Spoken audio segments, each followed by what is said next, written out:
check, 1, 2. Mr.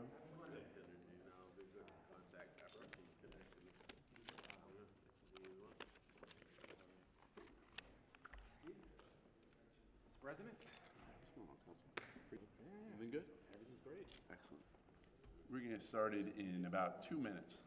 How you doing? I'm good. It's Monday. You trying to match me? Who wore it better? How's your weekend?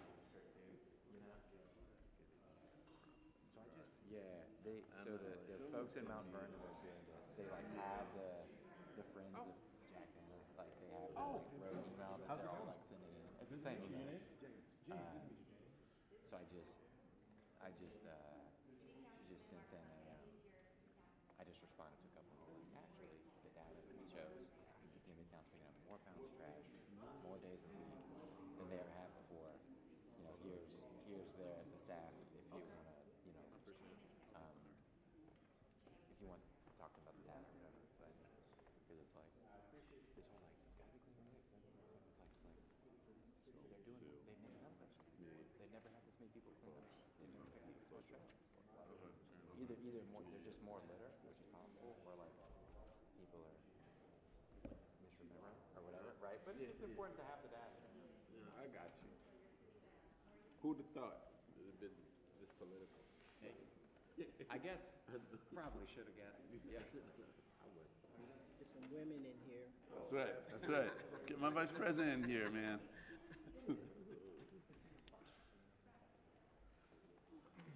How's everybody doing this morning? You look nice and posed.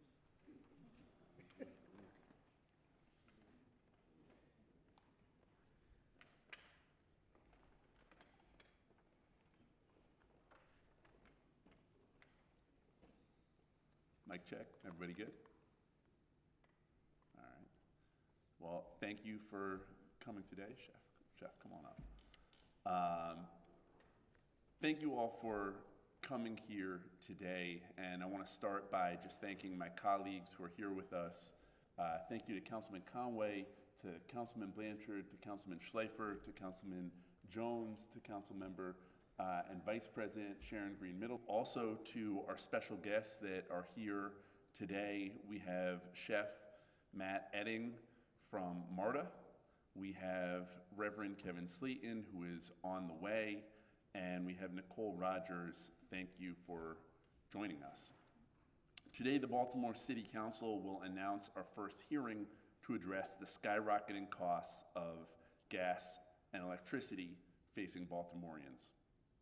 According to the Office of the People's Council, between 2010 and 2025, BGE's rates have increased nearly 3 times the rate of inflation. Over the last decade, the average customer has seen their gas delivery charges double. This last year has been catastrophic. Today, I will call on the Legislative Investigations Committee, chaired by Councilman Schleifer, to determine how we got here and what can be done to ease the burden on ratepayers. We will demand better from Baltimore Gas and Electric. And we will make sure the Public Service Commission understands we will continue to support the Ratepayer Protection Act in Annapolis, and we will find local solutions here in Baltimore. No stone will go unturned. Every option is on the table. Let me be clear. The City Council will stand with the ratepayers of this region, not the shareholders of the gas and electric company. We stand with our people over a utility that holds a monopoly and has seen record returns. The 74th City Council will fight for the citizens of this city, even when we are up against a Goliath. Let me also be clear, this is not a new fight for the Baltimore City Council. In 2023, we adopted a resolution calling on the Public Service Commission to reject BGE's multi-year rate plan. We argued then that ratepayers should not foot the bill for BGE's massive gas line replacement project. We knew that our infrastructure was old. We knew that some pipes would need to be replaced to allow for safe gas delivery. We know that today. But to hand BGE a blank check to rebuild their system on the backs of our residents was the height of fiscal irresponsibility. Unfortunately, the Public Service Commission granted their rate case anyway. But, as my daughter likes to remind me, that's why pencils have erasers. So today, we will hear directly from impacted residents, religious leaders, and business owners. Then tonight, I will introduce a resolution to initiate our hearings. I'm now one of the great small business restaurant owners here in the city of Baltimore, the chef and owner of Marta, Matt Edding. Thank you so much, Zeke. As Zeke said, good morning. My name is Matthew Edding, and I am the chef of Marta Fine Food and Spirits. It is my absolute passion in life to serve my guests at Marta and the greater Baltimore community. My team and I take a tremendous amount of pride in the products that we offer and the service that we provide. I believe that Marta is a very special restaurant and amongst many special restaurants that unfortunately we have lost a few over the last year or so. And I had no illusions that this would be a difficult task when I opened in 2022.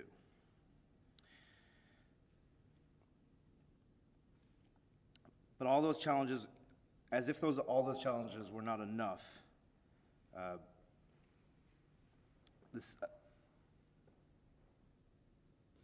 a lot of small business owners like myself,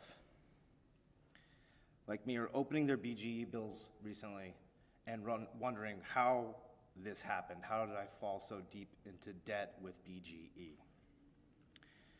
Last January, just about a year ago, my average BGE bill for Marta, which is manage it. I opened my bill for January this past month, and it had reached over $4,000.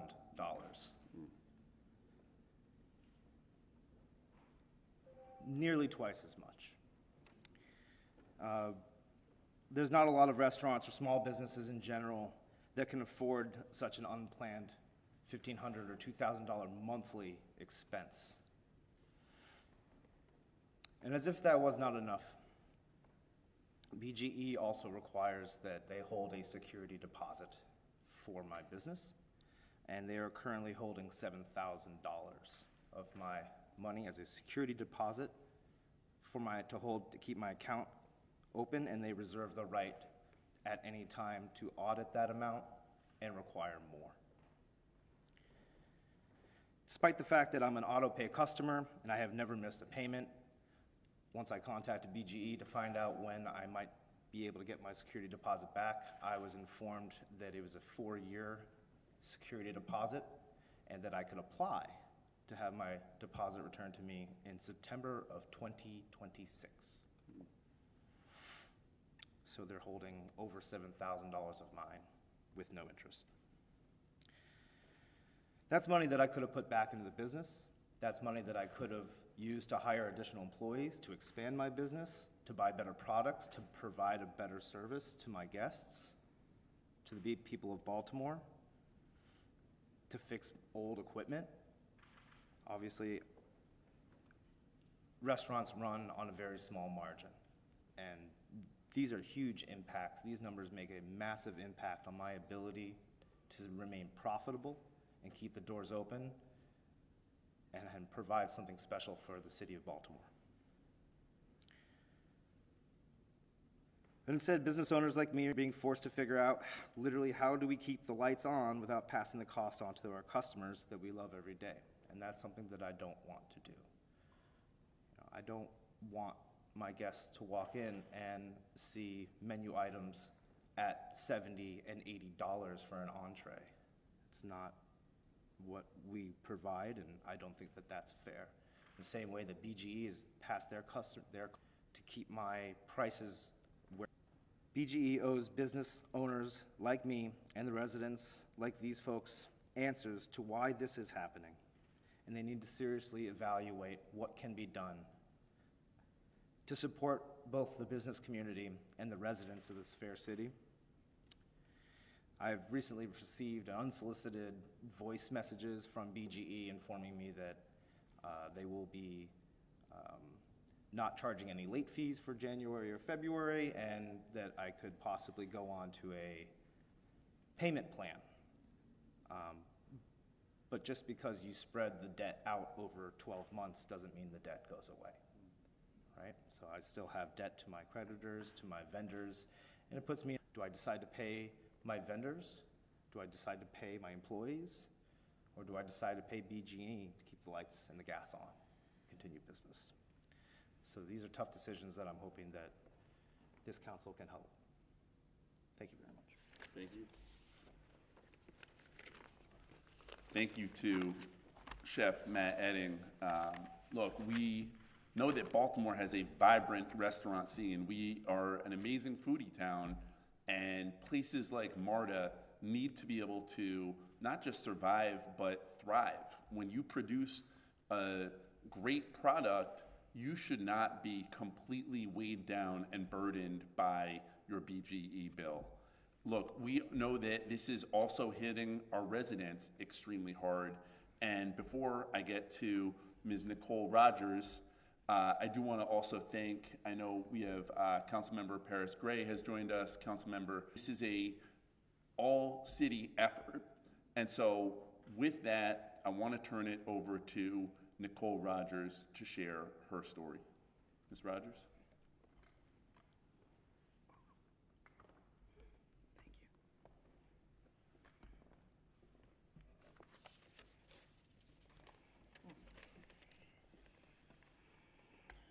I'm a lifelong Baltimorean.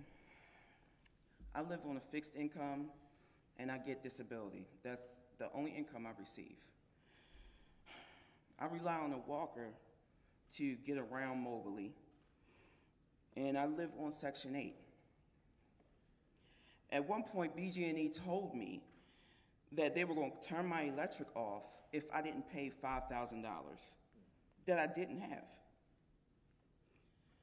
I know the hoops, and I wouldn't have service if it weren't for the help of Mr. James Brown, who is the Assistant Director of Gecko Cares, who is here with me now. But people in my situation shouldn't have to rely on the kindness and assistance of others. We should be able to get the help and answers that we need from BG&E ourselves. If this could happen to me, it's probably happening to lots of other people in Baltimore and in my situation for us. Because our city deserves better. Thank you.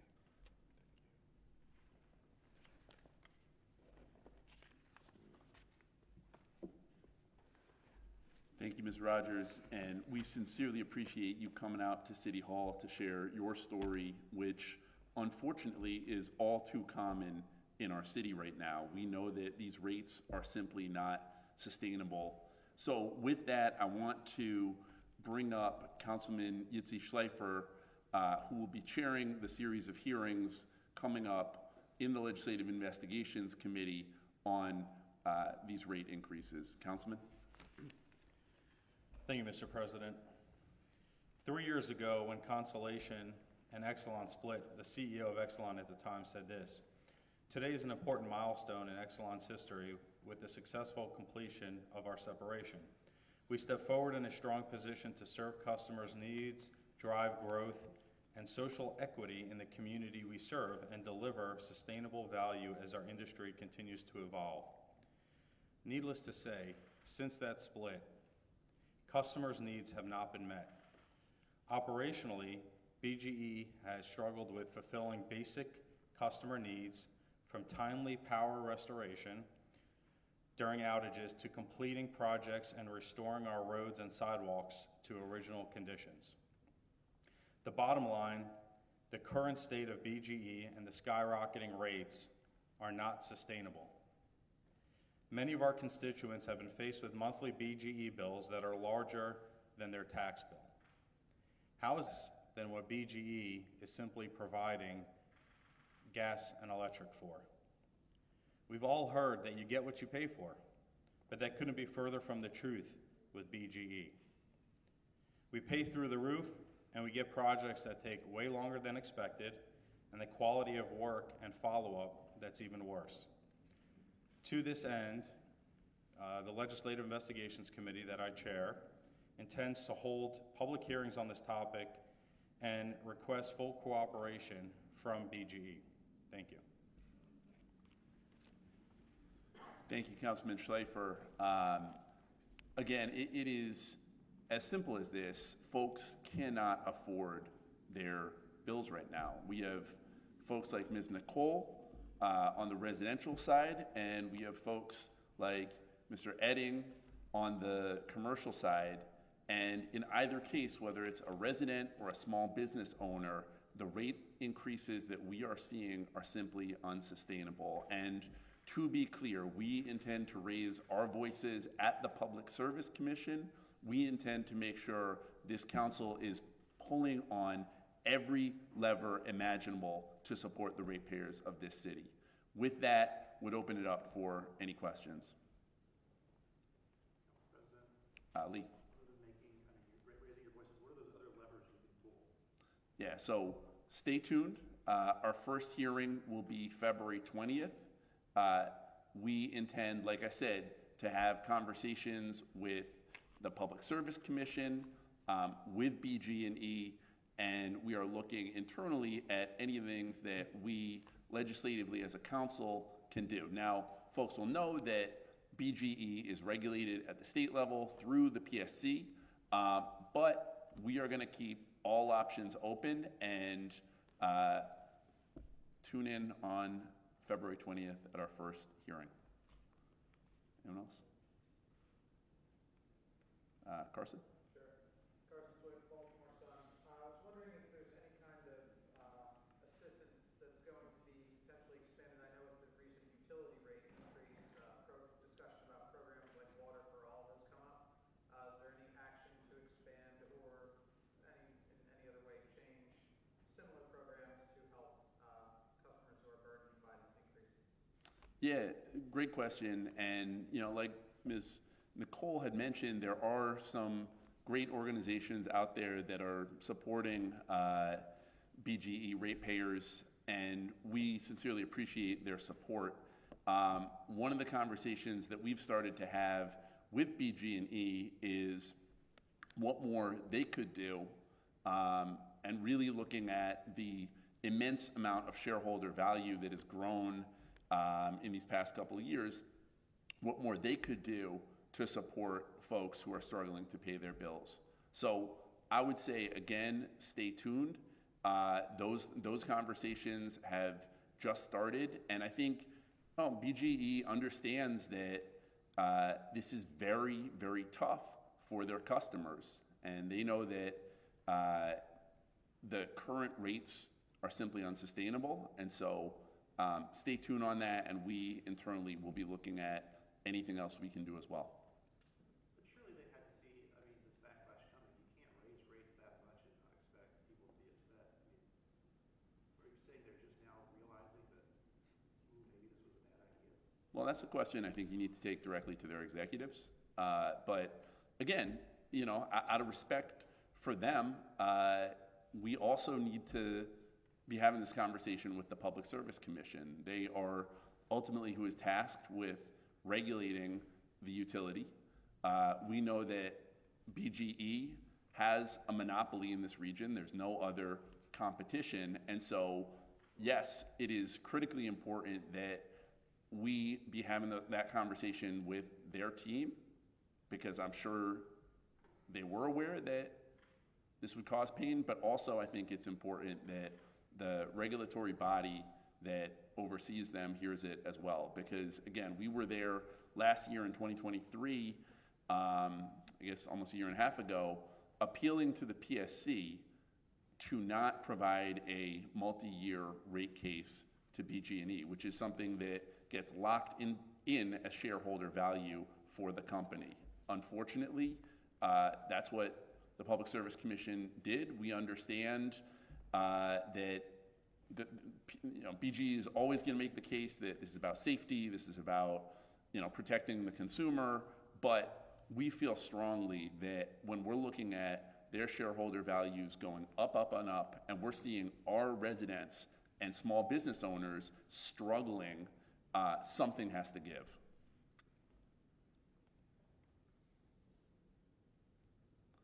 All right, again, I want to really thank everyone who showed up here today.